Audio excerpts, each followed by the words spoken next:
है everyone, welcome to GS of civil services classes YouTube channel. मेरा नाम अंजलि है। 72nd बीपीएससी पीटी के रिगार्डिंग एक नोटिफिकेशन बीपीएससी ने रिलीज़ की है। आई होप आप लोगों ने उसे देखा होगा।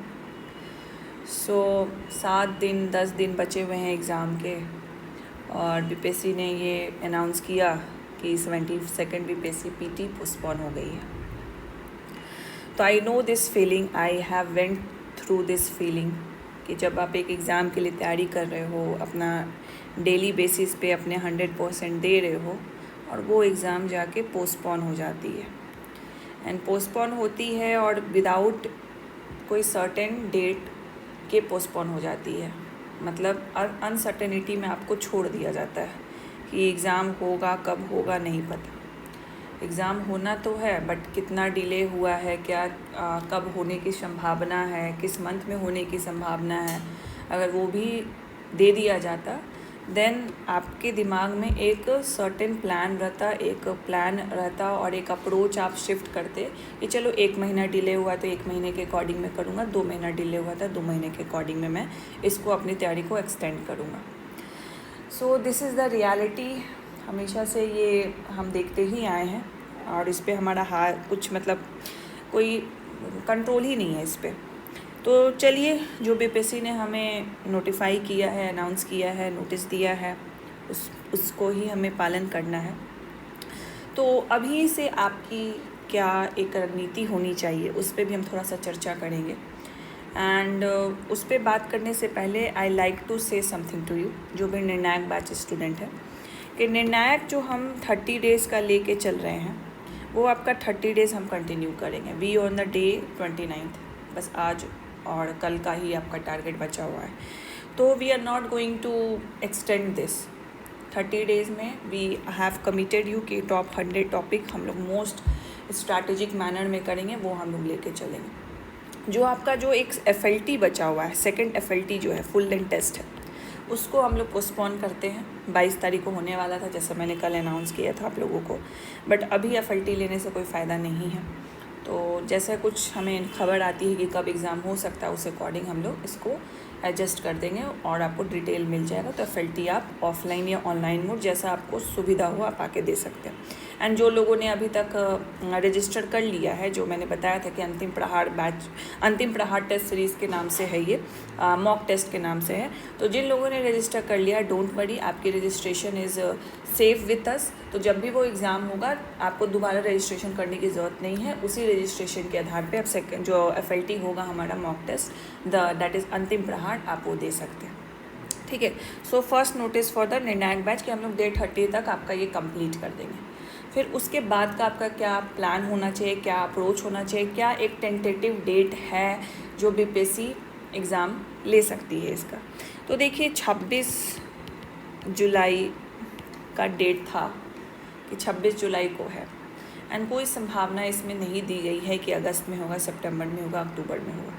तो अगर 1 महीने का भी डिले होता है, कंसिडर कि 1 महीने का भी डिले होता है, तो ऑब्वियसली अगस्त लास्ट ही रहेगा ना। एंड मुझे कहीं ना कहीं अंदर से एक फीलिंग आ रही है कि जैसा अतुल प्रसाद सर ने एक साइकिल बना के वो गए थे कि बीपीएससी का जो CSE एग्ज़ाम होगा हमेशा सितंबर में होगा। तो मुझे ऐसा लग रहा है कि सितंबर में ये एग्ज़ाम हो सकता है, बीट फर्स्ट वीक और सेकंड वीक जो भी हो, बट एक टेंटेटिव मैं आपको एक टाइमलाइन दे रही हूँ सो दैट आपके दिमाग में वो चीज़ क्लैरिटी रहे। तो सितंबर में हो सकता है एग्ज़ाम फर्स्ट वीक या सेकंड वीक, एंड उसके बाद अगर लेट होगा वी डोंट नो, ठीक है। लेकिन हम लोग एक अपने दिमाग में एक प्लान लेके चलना बहुत ज़रूरी हो जाता है, बिकॉज जहाँ पे आपके पास डेट सर्टेन नहीं होता, फिक्स नहीं होता, तो वहाँ पे आप या तो बिल्कुल चिल मोड में चले जाते हो, या तो फिर मतलब अभी तक जो 7-8 घंटे पढ़ रहे थे उसको आप 2 घंटे भी ना पढ़ो, आपको लगा रहे अब एग्ज़ाम तो पोस्टपोन हो गया, पता नहीं कब होगा। तो अभी बहुत सारी अफवाहें आएंगी कि 6 महीना बाद होगा, 4 महीना बाद होगा, 2 महीने बाद होगा। प्लीज़ उससे बचिए। आप अपने दिमाग में मिनिमम टाइम लेके चलिए कि मिनिमम टाइम 1 से 1.5 महीना होगा।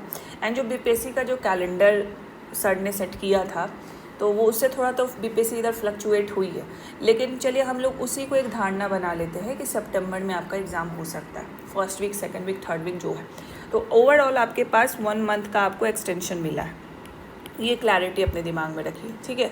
अब इस 1 मंथ में आप कैसे लेके चलिएगा, क्या करिएगा, उस पर हम लोग आज बात करेंगे। एंड चलिए इसको हम लोग बाद में देखते हैं। पहले हम लोग जो डे 29 है, प्लीज़ इसको कंटिन्यू कीजिए, जो भी निर्णायक बैच के स्टूडेंट हैं जो यूट्यूब पे इसको फॉलो कर रहे हैं। 2 दिन की बात है, 2 दिन में टॉप 100 टॉपिक एंड ज़्यादातर हम लोग रिवाइज ही कर रहे हैं, तो उसको कंप्लीट कर लीजिए, ठीक है। फिर उसके बाद जो 1 महीने का आपका जो प्लान रहेगा उसमें आपको क्या करना चाहिए एंड कैसे आप 72nd बीपीएससी को लेके चलिएगा, उस पर हम लोग बात करते हैं। तो चलिए पहले हम लोग ये देख लेते हैं डे 29 ऑफ निर्णायक batch, which is the 30 days mentorship batch for the 72nd BPSC PT. Please इसको कंटिन्यू कीजिए, 2 दिन का बात है। फिर उसके बाद वी विल डिस्कस कि 1 महीने में आपका क्या अप्रोच होना चाहिए। चलिए, तो फर्स्ट स्लॉट में आपका ऑब्वियसली बिहार स्पेशल का करंट अफेयर्स उसको कर लीजिए। सेकंड स्लॉट में मैप प्रैक्टिस आपको करना है, तो जो भी इम्पॉर्टेंट लोकेशंस है जो इधर रीसेंट न्यूज़ में रहे हैं ज्योग्राफी के, तो वो आपको हम लोग नोट्स में प्रोवाइड कर देंगे, उसको एक बार देख लीजिए। साथ साथ जो हम लोग नोट्स में आपको लोकेशंस देंगे इम्पॉर्टेंट रीसेंट वाले, उसको बस आप लोग मैप में एक बार ज़रूर देख लीजिएगा कि कौन सा सी बगल में है, कौन सा स्ट्रेट है उसके बगल में, कौन सा उसका बॉर्डरिंग कंट्रीज़ है, साथ ही साथ उस कंट्री में कोई इम्पॉर्टेंट माउंटेन है या कोई वाटरफॉल है या कोई इम्पॉर्टेंट लेक है जो बहुत फेमस है, ठीक है, उसके एक्सपेक्ट में आपको वो कवर कर लेना है, ठीक है। तो ये हम लोग आपको नोट्स प्रोवाइड करेंगे, जीएस आपके नोट्स से ही कर लीजिए, अलग से इसको कोई बुक से पढ़ने की ज़रूरत नहीं, क्योंकि उसमें आपका टाइम बहुत ज़्यादा लगेगा। नेक्स्ट स्लॉट इकॉनमी का है। इकॉनमी का जो आपका निर्णायक बैच के जो स्टूडेंट है उसमें एक ही जगह पे कंप्लीट नोट्स हमने डाल रखा है, तो इकॉनमी का वहाँ पे है। वहाँ पे आपको मनी बैंकिंग, एमएसएमईज और पॉवर्टी से रिलेटेड जो भी प्रीलिम्स फैक्ट्स हैं और जो थोड़ा बहुत कंसेप्ट हमने डाला है, सो डैट आपसे प्रीलिम्स फैक्ट ना पड़े, क्योंकि economy is not only about the facts. जब तक अंडरस्टैंडिंग नहीं आएगी तब तक वो फिर फैक्ट्स भी समझ में नहीं आएंगे, इसीलिए हमने उसको बहुत अच्छे से नोट्स उसका बनाया है, तो इसको आप लोग रीड कर लीजिएगा, ठीक है। तो ये स्लॉट बहुत इजीली आप करेंट अफेयर्स ऑब्वियसली आप 2 घंटे में कर सकते हैं। मैप प्रैक्टिस आपका 1 से 1.5 घंटा लगेगा। एंड इकॉनमी जो आप अगर पहली बार कर रहे हो तो ऑब्वियसली आपका 3 घंटा में हो जाएगा, छोटा छोटा ही टॉपिक है ना, बहुत हमने कंसाइज फॉर्मेट में ही आपको ये नोट्स दिया है। तो कंटिन्यू विद दिस।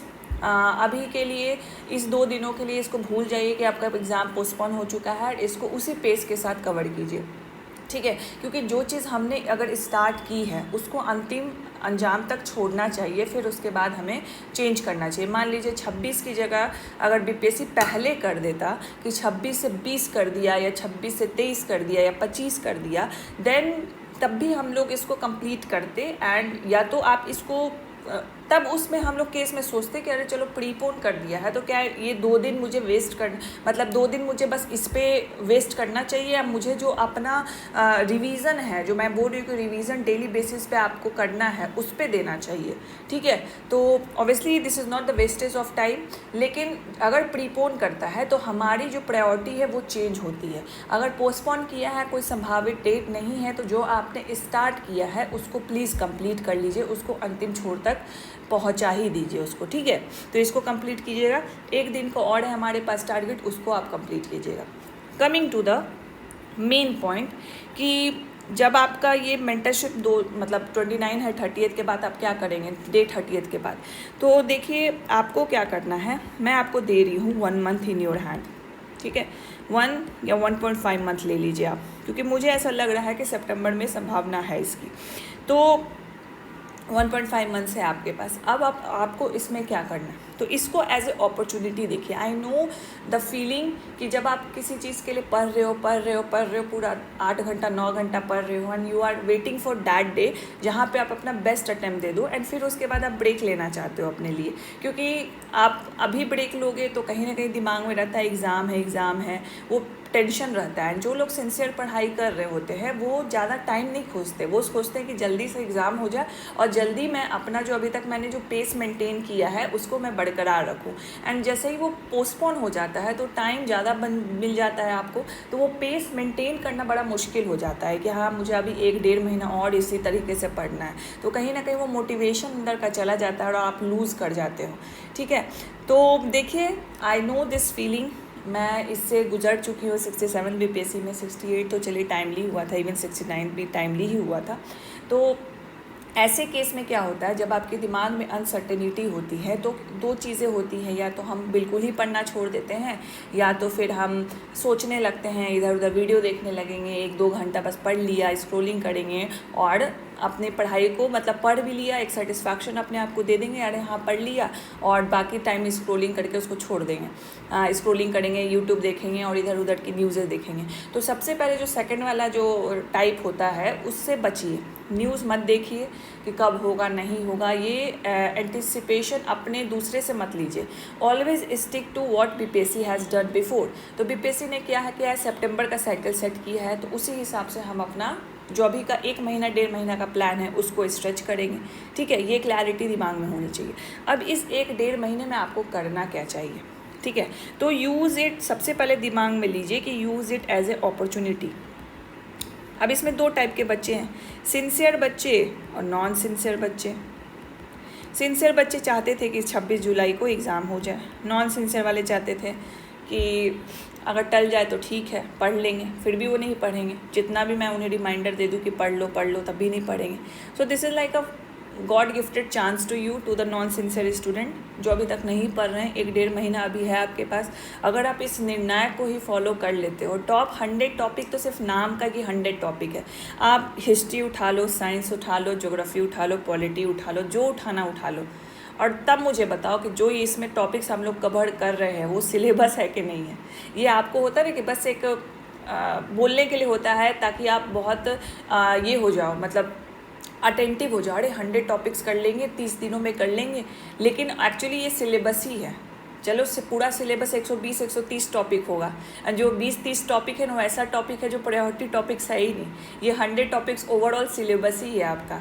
तो अगर अभी आपके पास 1-1.5 महीना आपको मिला है जो अभी तक कुछ फॉलो नहीं कर रहे हैं, अगर सिर्फ ये निर्णायक ही कर लोगे ना, you will be at a different stage, ठीक है। एंड जो निर्णायक के बच्चे हैं या जो यूट्यूब पे सिंसियरली इसको फॉलो कर रहे हैं, I like to convey to you कि आई नो मैंने बताया है कि आपको बुरा लग रहा है कि अभी तक जो आपने पढ़ाई की उसको और पोस्टपोन कर दिया है, but don't think like that way. इसको एज ए आप भी अपॉर्चुनिटी लीजिए कि आपको एक अपॉर्चुनिटी मिला है कि जो आपने 1 या 2 साइकिल ऑफ रिवीजन किया है, इस साइकिल ऑफ रिवीजन को आप 3 और 4 कर सकते हो। एंड बिलीव मी, ये जो 1 महीना एक्सटेंड हुआ है इसमें बस आपका एक नया सोर्स जाएगा, वो जाएगा आपका करेंट अफेयर्स। 1 महीने का आपको और पढ़ना पड़ेगा, 1.5 महीने का आपको और पढ़ना पड़ेगा, बस बाकी everything is gonna be same. History ले लो, साइंस ले लो, पॉलिटी ले लो, ज्योग्राफी ले लो, इकोनॉमी ले लो, सब सेम है, बस करेंट अफेयर्स 1 से 2 महीने का आपका बढ़ गया, ठीक है। तो बस आपको वो कवर करना है, बाकी चीज़ तो सेम है, बाकी चीज़ तो आपने कवर कर लिया, टॉप 100 टॉपिक आपने कर लिया। एंड यू नो कि top 100 topic is the syllabus only. ये बस बोलने के लिए है, ये बस आपको लाइट फील कराने के लिए है। अगर मैं बोलूँ कि सारा सिलेबस हम 1 महीना में कंप्लीट कर देंगे, you will be like in shock, अरे कैसे कंप्लीट हो जाएगा। बट अगर मैं बोलूँ टॉप 100 टॉपिक हम लोग कंप्लीट करेंगे, because you don't know about the number of topics, ठीक है, you don't know about it, आपने कभी एनालिसिस ही नहीं किया। तो वो एनालिसिस जो मैंने किया है, अब आपने PYQ लगा लिया है, आप आपने टेस्ट भी लगाया है, तो you know the importance of this top 100 topic. This top 100 topics makes 90 to 95% of the syllabus. बाकी का 5% तो ऐसा टॉपिक है जिससे क्वेश्चन ही नहीं पूछा जाता है ज़्यादातर। और हमें BPSC में PT में परसेंटेज के लिए फ़ाइट नहीं करना है, हमें BPSC PT में फ़ाइट करना है कट ऑफ को क्वालिफाई करने के लिए। यहाँ पे रिलेटिव फाइटिंग होती है, ना कि बस मुझे टॉप करने के बाद फाइटिंग होना चाहिए, ठीक है। तो अगर ये टॉप 100 टॉपिक को अगर 1 से 2 बार आप और रिवाइज कर लेते हो तो ये आपको बहुत ज़्यादा हेल्प करेगा। तो या तो आप जो ये टॉपिक हमने निर्णायक में चलाया है उसी को डेली बेसिस पे रिवाइज कर लो। अभी मैं क्या आपको बोल रही थी कि जैसे ही करंट और टारगेट करते हो तो करंट टारगेट्स के साथ पिछला वाला भी रिवाइज कर लो। तो अभी जो करंट टारगेट 2 दिन करोगे, उसके बाद क्या करो, इसको रिवीजन मोड में ले आओ। Day 1, Day 2, Day 3 इसको रिवाइज करना स्टार्ट कर दो। आपके पास टारगेट है, आपके पास नोट्स है, इसको रिवाइज करना स्टार्ट कर दो, ठीक है। एंड जो लोग नॉन सिंसियर अभी तक नहीं कर रहे, you can follow this target and you can also join the निर्णायक इफ़ यू वांट टू। कि ये अभी तक जो सोए हुए थे और आपको एक भगवान जी ने मौका दिया है तो उसको यूटिलाइज़ कीजिए। और ये जो 1-1.5 महीना आपको मिला है, जो मैं एक टेंटेटिव डेट लेके चल रही हूँ, उसको यूटिलाइज़ कीजिए और अपने 72nd BPSC PT के प्रिपरेशन को फुल फ्लेज स्टार्ट कीजिए, ठीक है। तो जो निर्णायक बैच स्टूडेंट है जो सिंसियरली फॉलो कर रहे हैं, आपको 1 से 2 बार और इसका रिवीजन करना है। एंड न्यू सोर्स में आपका बस करंट अफेयर्स ऐड हुआ है, बी इट नेशनल, इंटरनेशनल और बिहार, ठीक है, ये आपको ऐड हुआ है। And this I will provide to you, जो भी निर्णायक हो उसमें हम लोग इसको अपडेट कर देंगे 1-2 महीने का आपका, ठीक है।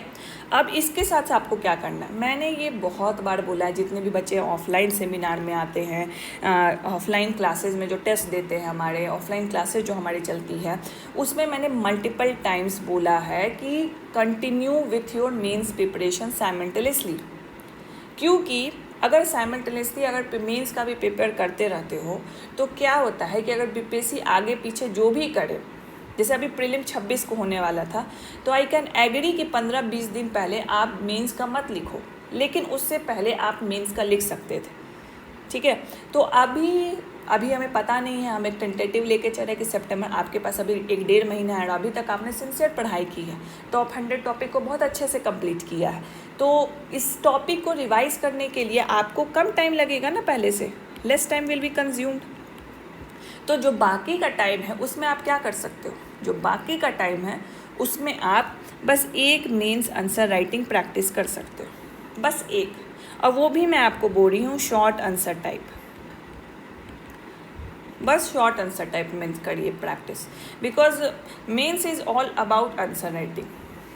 कंटेंट अच्छा है, अच्छी बात है, ये सब में ऐसे भी आपको अच्छा कंटेंट मिलता है, आपके पास फैक्ट्स भी अच्छा है, अच्छी बात है, आप पढ़ रहे हो, अच्छी बात है, रिवाइज कर रहे हो, अच्छी बात है, बट उसको उतार नहीं पा रहे हो, उसको लिख नहीं पा रहे हो, सब धड़ा का धड़ा रह गया। बीपीएससी मेंस में जब आप अपना नॉलेज अपने पेपर के थ्रू नहीं दिखा पाओगे, लिख नहीं पाओगे, तो बीपीएससी आपको जज कैसे करेगी, नहीं कर पाएगी ना। तो रिकॉल करके अपने कंटेंट को क्वेश्चन के अकॉर्डिंग मोल्ड करना, बैठाना, फिर जैसा क्वेश्चन है, शॉर्ट आंसर है, लॉन्ग आंसर है, उसके अकॉर्डिंग अपने कंटेंट को दर्शाना। एंड जितने भी बच्चे अभी देंगे, लाइक 1200 ऐसा कुछ है ना वैकेंसी 70 सेकंड में, तो जितने भी बच्चे देंगे, 10,000 बच्चे तो मेंस में बैठेंगे, 11,000 बच्चे तो बैठेंगे, उसमें भी आपको 2,500 का जो लिस्ट बनेगा, 3,000 का जो लिस्ट बनेगा मेंस क्वालिफिकेशन, उसमें आना है आपको, बाकी लोगों को छांटना है, तो it will gonna be tough. तो अगर उसका प्रिपरेशन साइमल्टेनियसली करते हो, आप बहुत अच्छा पकड़ हो जाएगा आंसर राइटिंग में। मुझे नहीं लगता कि कोई भी जीएस सबके जितना मेंस पे बहुत ज़्यादा फोकस करता है। हमारा मेंस इज़ समथिंग एक्सेप्शनल, मतलब आपको अगर मेंस अच्छे से करना है, and if you want to qualify the mains, then there is only one key mains answer writing करनी पड़ेगी। तो 1 महीना जो है आपके पास, जो भी निर्णायक बैच के स्टूडेंट हैं, व्हाट यू कैन डू कि जो भी टारगेट्स अभी तक आपको मिले हैं 1 to 30 तक, इसको रिवाइज़ कीजिए।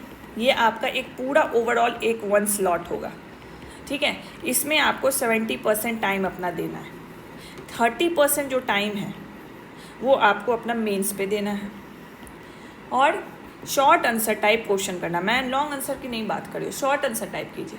तो आप बोलोगे शॉर्ट आंसर टाइप करने के लिए ऑब्वियसली मुझे पढ़ना तो पड़ेगा, पढ़िए, स्टार्ट कीजिए। कैसे पढ़िएगा आप, एंड फॉर एग्ज़ाम्पल आप स्टैटिक से स्टार्ट कीजिए। तो जो भी सेक्शन है हमारा मेंस का, तो मेंस में GS1 है हिस्ट्री और करंट अफेयर्स, GS2 है polity, geo, eco and science tech. तो अगर इन पाँचों के जो टॉपिक्स हैं और जो भी 5 मेरे पास सब सेक्शन हैं, उसमें अगर मैं देखूँ सबसे ज़्यादा स्टैटिक पोर्शन कौन सा है, तो आपको पता चलेगा हिस्ट्री है। एंड हिस्ट्री में जो भी टॉपिक हमने किए हैं, जो निर्णायक में किए हैं या संकल्प में किए हैं हमने, वो सारे is the part of the main syllabus as well, ठीक है। सारे, कुछ ही पार्ट ऐसे हैं जो मेंस के सिलेबस के नहीं हैं, लेकिन most of the parts mains के सिलेबस के हैं। तो मैंने 73rd बीपीएससी स्ट्रैटेजी की वीडियो बनाई थी, तो उसमें I have discuss the syllabus as well. तो वो एक बार देख लीजिए, अगर आपने सिलेबस नहीं देखा है तो वो देख लीजिए, तो वो क्लैरिटी आ जाएगी। आपको क्या करना है कि हिस्ट्री का जो मेंस का टॉपिक है, ठीक है, उसमें एक टॉपिक पढ़ना है, you have to read it and you have to write it. शुरुआत कर रहे हो तो बस समरी ही लिखो। शुरुआत कर रहे हो तो सोचो कि जो आपने पढ़ा है उसको एक पन्ने में कैसे लिख दें। अगर शुरुआत ही कर रहे हो तो सोचो कि इसका इंट्रो कैसे लिख सकते हैं, बॉडी कैसे लिख सकते हैं, कंक्लूजन कैसे लिख सकते हैं। अपने दिमाग पे जोर डालो, आपने जो कंटेंट पढ़ा है अपने आप को थोड़ा 1 घंटा समय दो and try to write it concise form में। इंट्रोडक्शन कैसे लिखे, बॉडी कैसे लिखे। पहले दिन लिख रहे हो, टॉपिक पढ़ा है बट लिखने बैठते हो तो ब्लैंक हो जाते हो, कोई बात नहीं। जो कंटेंट पढ़ा है ना उसको सामने खोल के लिखो, ओपन बुक राइटिंग करो। कंटेंट को सामने रख दो और उसको पढ़ के लिखो। आपको उसको समरी करना है, उसका फ्लो चार्ट बनाना है, आपको उसका पॉइंट्स जॉट डाउन करना है। एंड जब ये 2-3 दिन एक्सरसाइज कर लोगे, शुरुआत के कुछ दिन, फिर क्या करो, कुछ नहीं करो, कहाँ से क्वेश्चन लाना नहीं पता मुझे, आप बस PYQ खोलो, उस टॉपिक से रिलेटेड क्वेश्चन निकालो और उसको 8 मार्क्स वाले क्वेश्चन के रूप में लिखो। 8 मार्क्स क्वेश्चन के लिए आपको 2 पन्ने में लिखना है, 2 पेजेस में उस क्वेश्चन उसका आंसर लिखो। आप पहले 2 से 4-5 दिन आप यही करो। चलिए मैं आपको 4 दिन देती हूँ कि 4 दिन शुरुआत में आप कंटेंट को खोलिए और फिर उसको लिखिए।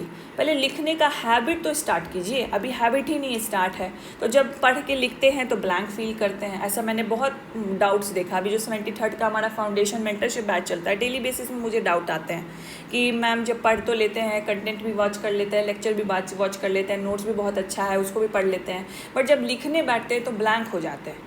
तो मैंने यही उनको बताया है कि प्लीज़ आप जब पहला दिन दूसरा दिन लिखते हैं तो आपको ओवरवेल्म लगेगा, इतने दिनों से छूटा हुआ है आपका लिखना। 10th 12th में लिखा हुआ है, ग्रेजुएशन में भी असाइनमेंट जो बनाते हैं वो कॉपी पेस्ट ही करते हैं, तो वो जो लिखने वाली हैबिट है वो चली गई है। तो शुरुआत में क्या कीजिए, ओपन बुक राइटिंग कीजिए, कंटेंट खोल लीजिए, नोट्स खोल लीजिए अपना और उससे देख के करिए। उसमें क्या करना है, इंट्रो कैसे फ्रेम करिएगा, कंक्लूजन कैसे फ्रेम कीजिएगा, बॉडी कैसे फ्रेम कीजिएगा। ये आपका पहला दिन होना चाहिए। दूसरा में होना चाहिए कि आपको समरी बनाना है। जो भी आपने 5-6 पन्ने का वो टॉपिक पढ़ा है उसको आपको 1 पन्ने में लाना है। तो ऑब्वियसली आपको उसमें इंपॉर्टेंट पॉइंट्स डालना होगा, फ्लो चार्ट डालना होगा, कुछ डायग्राम्स डालना होगा, सो दैट आप उसके कंटेंट को मिनिमाइज करके 1 पेज में एडजस्ट करो।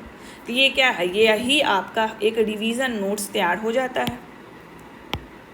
क्या यही आपका एक रिवीजन नोट्स तैयार हो जाता है। तीसरा दिन आपको क्या करना है, जब आपने इंट्रोडक्शन, बॉडी, एक अंग ये कर लिया, अब आपको क्या करना है, तीसरा दिन PYQ निकालना है। एंड PYQ निकाल के डायरेक्ट लिखने नहीं लगना है, फिर ओपन बुक राइटिंग कीजिए आप।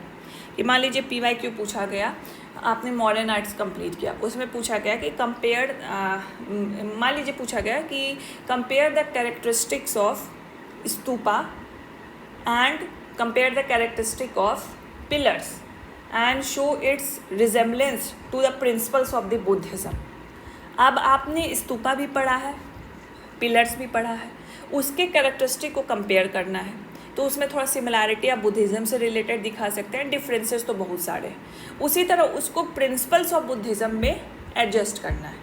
तो देखिए, जब भी हम लोग मॉडर्न आर्ट पढ़ेंगे तो हम लोग वहाँ पे बुद्धिज़्म के प्रिंसिपल्स को नहीं पढ़ेंगे, बट उसका कनेक्शन जरूर बुद्धिज़्म से पढ़ेंगे हम लोग, ठीक है।